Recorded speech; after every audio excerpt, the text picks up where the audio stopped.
Hey friends, Andrey here with my good friend Allyson Gorsuch, and welcome to this month's version of What's in the Box that we just sent you.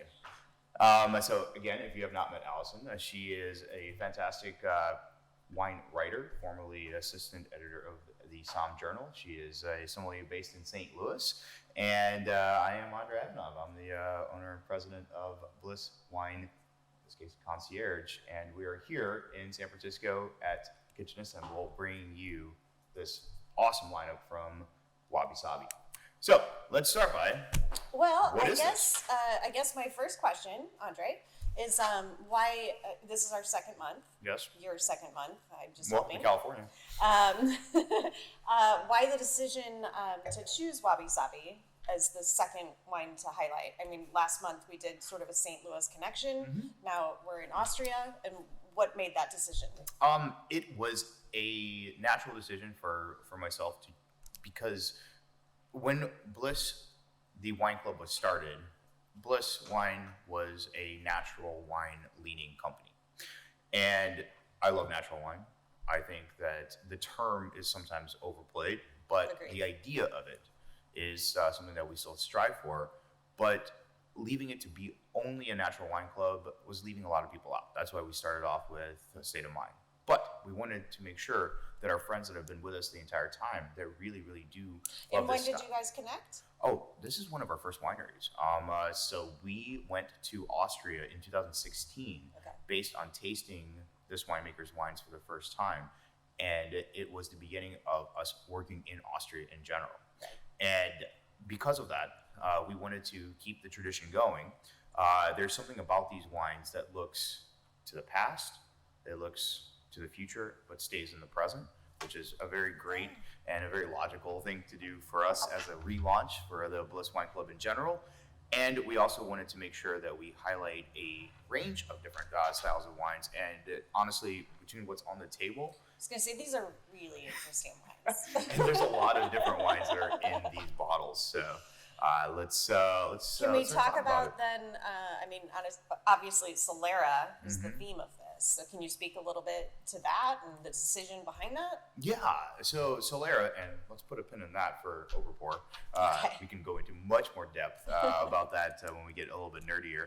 But for right now, what we can say is that each of these wines is made from a certain set of grapes, but it's not just one grape from one year. It's a grape from multiple years, all put together. So that can kind of, it's like a safe haven, right? Because if you have a bad year, you can still have some wine from another year that was really good. So ironically, I always say that great winemakers always make great wines every single year. Sometimes they just make less of them. Yeah, but Mother Nature. But Mother Nature sometimes goes to the extreme. The reason why, especially in some place like Austria, especially in this part of Austria, the vintage that we're specifically talking about is 2014. Everything that could go wrong did. And in 2014, Johannes Zillinger, the winemaker here, actually made no red wine. Nothing ripened. He made some rosé, but that's about the best that he could salvage because it literally rained pretty much most of the harvest season.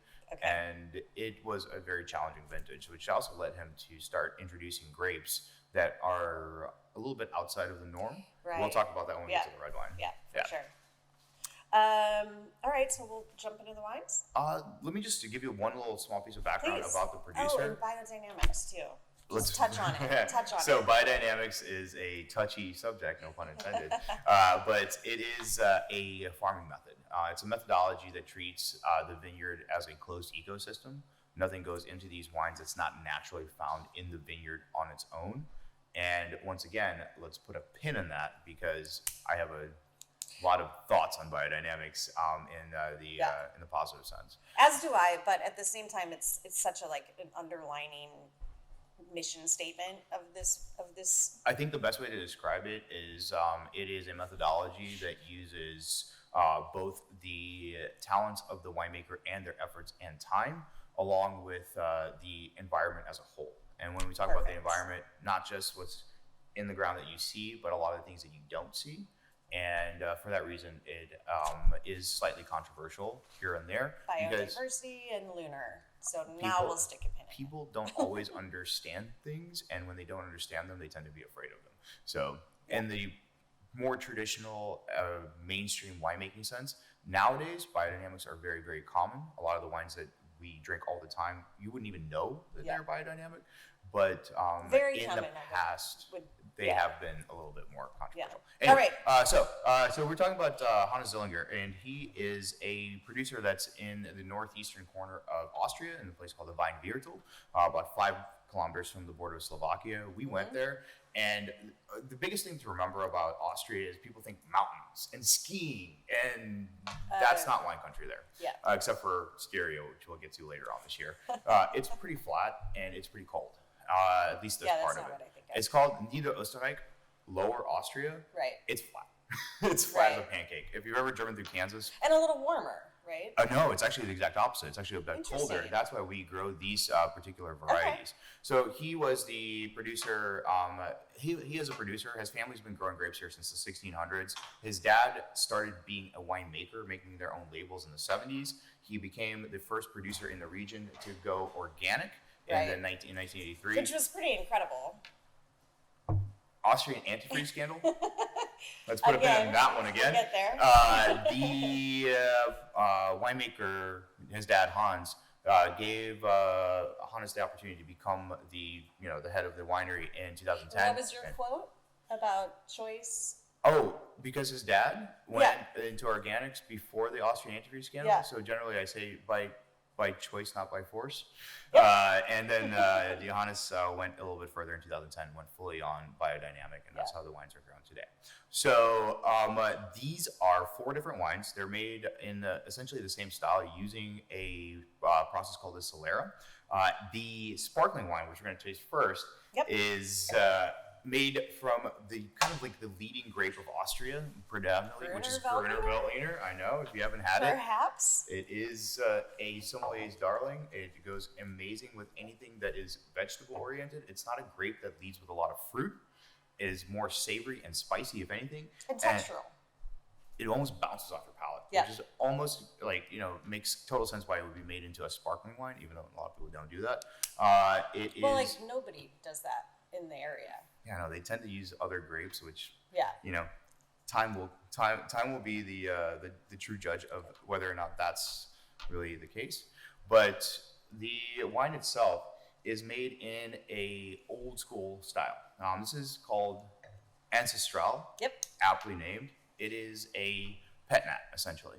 So the difference between this and champagne, 2 fermentations. You start by making juice, you ferment it, and then you transfer a little bit more sugar, a little bit more yeast into a bottle. Second fermentation happens in that second bottle. Heat goes out, bubbles stay in, champagne.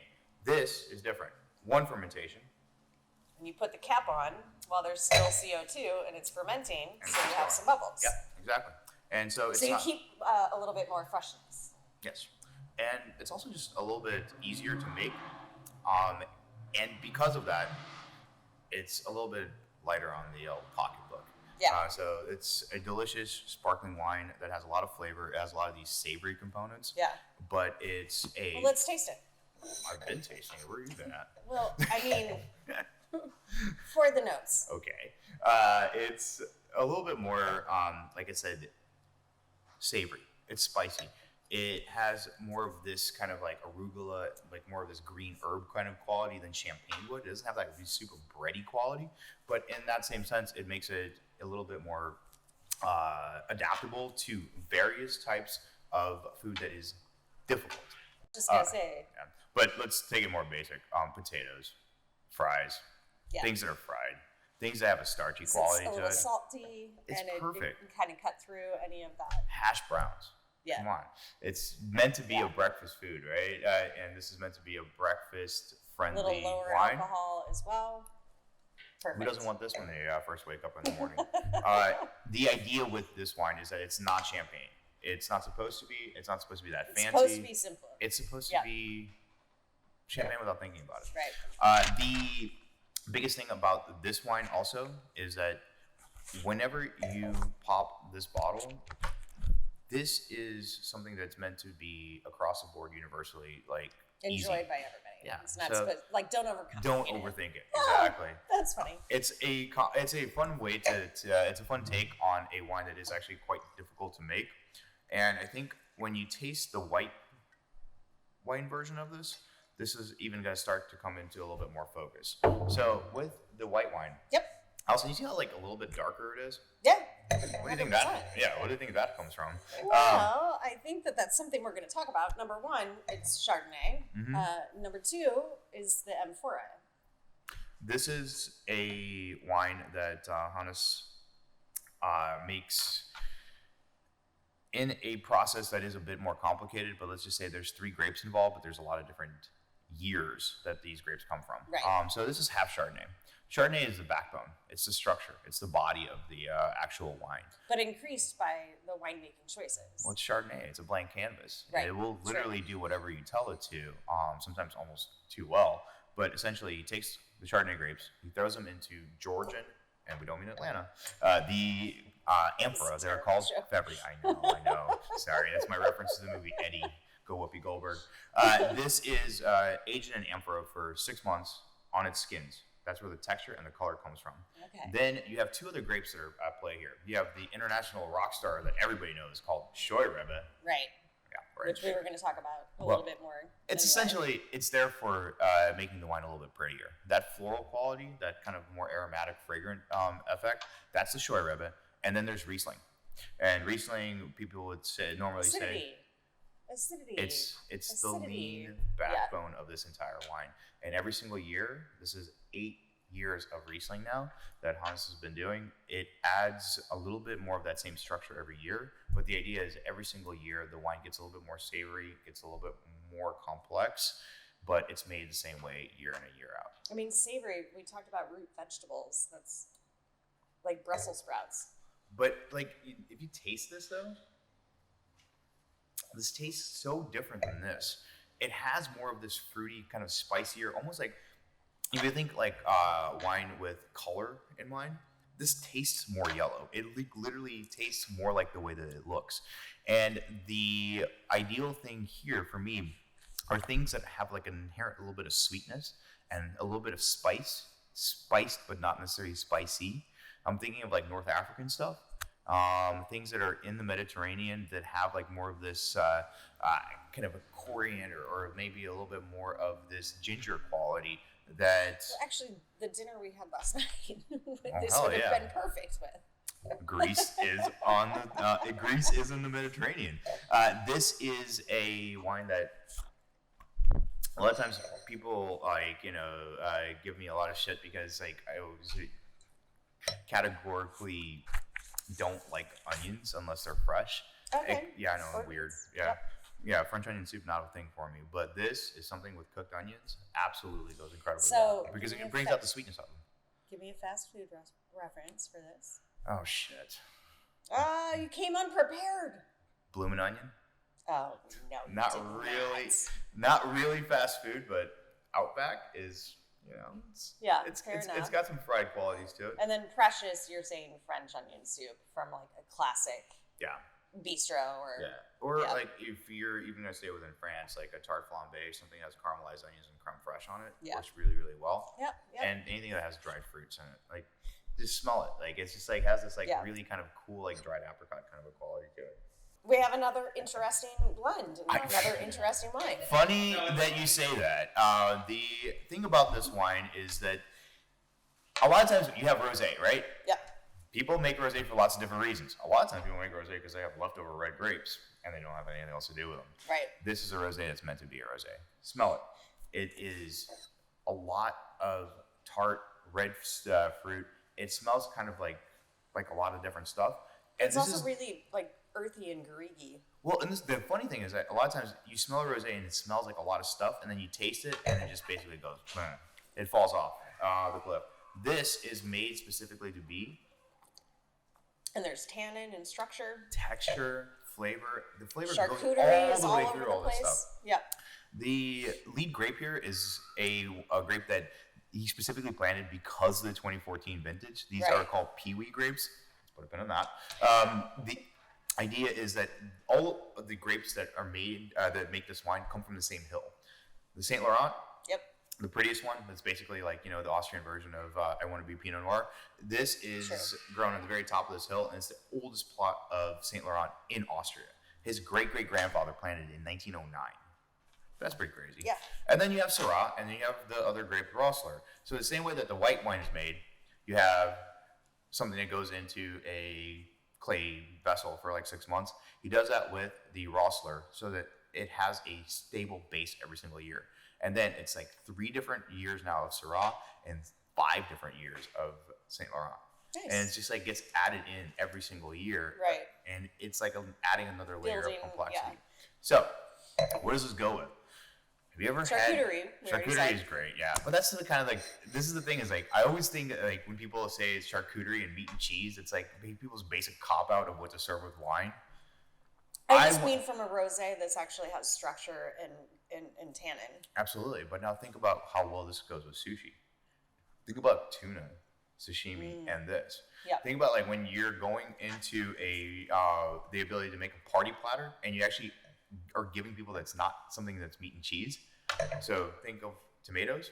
Think of yeah, that works too. Think of things that are a little bit kind of spicier and have that same kind of like flavor profile. Things that are tart, things that are herby. Tomatoes with this are absolutely killer. Yeah. All right, so then we'll finish with the last wine. Oh, the red. Okay. You know, So, if I may, please do. pardon my reach. We talked about We that talked last about night. this. Don't freaking move your glass. Let the professional do it. Otherwise, it's going to end up all over your jacket, and you're going to end up getting kicked out of some fancy LA restaurant like some asshole that I just heard about. So another really interesting blend. So I think there's like a theme here, right?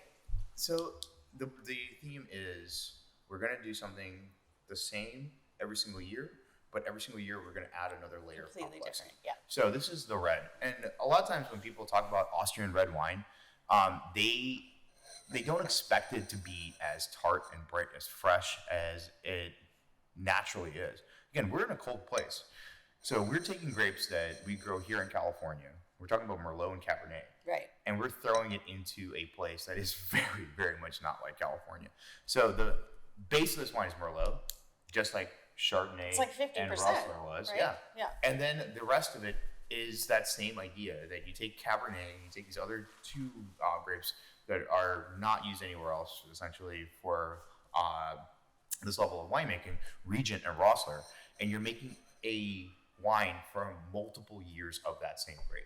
So it is bright, it is dense, but it's refreshing. So It's the high acidity, but it's kind of the root vegetable thing. Yeah. There's like an underneath savory quality to it, but it still finishes with that. And think about the fact that like not every single protein has a ton of fat. Right. And not every single protein needs a wine that has a ton of tannins. Like think about how refreshing this is. And also, I was just in Mexico last week. It's hot. Again. We try. It's hot.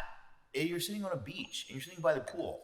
Who the hell wants to drink a freaking full-bodied, like big 14.5% alcohol, dense? You can't look through this wine. Like this is style. great with a little bit of a chill. Yeah, so cool. Like Yeah, they have it right now. That's exactly the point. These wines are made to be enjoyed in a hotter kind of like environment. Yeah. If that's what it It's calls refreshing. for, or with things that are lighter in general. Yeah. This is not necessarily what you want to call a cabinet slab wine. Right. But not every wine necessarily needs to be that. That's the kind of beauty of these wines. You don't necessarily need food with this one. I mean, food's always good with it, but you don't necessarily need it. You can drink it by itself. And so the idea behind all of these wines, and like, why did we do this project in general? Because this is a winemaker we've been working with since 2016. He has his own label, Johannes Zillinger. This is something special. When I was talking with Hannes back in May, when we were sitting in Vienna, and we wanted to do something that's a little bit outside the box to relaunch Bliss. Right. We wanted to do a special kind of bottling and a special like something that our wine club members and our consumers just haven't seen before. Wabi Sabi as a label is something that we're only going to do this once. It's very limited in the sense that he didn't necessarily make this in the exact same way that he makes his other Solera wines. This one, he didn't even make all on his own. Right. That was a collaboration. Yeah, this is Chris Hawk. Like, Yep. you know, Johannes Zillinger is a really great winemaker, but like just like really good professionals in any kind of environment, sometimes you need to ask for, you know, help from people that are honestly better at it. So Christoph Hawk is in a different part of Austria, and he specializes specifically in sparkling wine. So this Pet-Nat is made from Johannes' grapes, but I mean, between in a different place. all of the you know, mission statement of Bliss, basically, you have biodynamics, natural winemaking, you have collaboration, and you have individuality, and that's what these represent. We have all of those things, but we also have something that's just undeniably fucking delicious. Because at the end of the day, like, Good what's point. more important? Like, Do you like the juice? do you like it, or is it? Yeah, does it fit into a box? Because that's not what we normally do. But like, it's just delicious. And the thing about these red wines, Cheers. cheers, unmistakably delicious.